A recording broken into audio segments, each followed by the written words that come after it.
सध्या जीआरपीत आशिल्ल्या PSI प्रसन्न भगत आणि ताचो कलेक्शन एजंट वासुदेव कुंडेकरा आड जुलै 2017तले लाच प्रकरणात ACBन FIR नोंद केला। परवरीतल्या एका कंपनीच्या संचालकाकडच्यान 10 लाख रुपया लाच घेतला आणि 5 लाख रुपया मागता म्हूण तांचेर आरोप। प्रकरण घडले तेन्ना प्रसन्न इकॉनॉमिक ऑफेन्स सेलांत आशिल्लो। एके चिटींग केसीची चौकशी करपी टीमीचो मुखेली म्हूण PSI प्रसन्ना कडेन जबाबदारी आशिल्ली। परवरीतले एके कंपनीत रेड घाल्ली तेन्ना त्या कंपनीच्या संचालका कडेन PSIन 15 लाख रुपया मागले। दिना जाल्यार अटक करतलो म्हूण भंय घाल्लो। FIR प्रमाण PSI प्रसन्न भगतान कागाळ करपी कंपनीचे संचालकाक पैसे ट्रान्स्फर करूंक वासुदेव कुंडेकराचो अकाउंट डिटेल SMS केल्लो। मुळावे चौकशे उपरांत आणि वासुदेव कुंडेकराचो बँक अकाउंट तपासल्या उपरांत त्या काळात 8 ट्रान्झॅक्शनात 10 लाख रुपया पावला म्हूण सिद्ध जाला।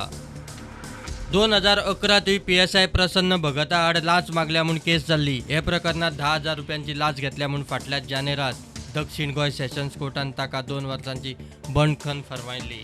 प्रसन्नान ह्या निर्णयाक हायकोर्टात चॅलेंज दिल्या। प्रुडंटा खातीर सिनियर रिपोर्टर मुकेश कुमार।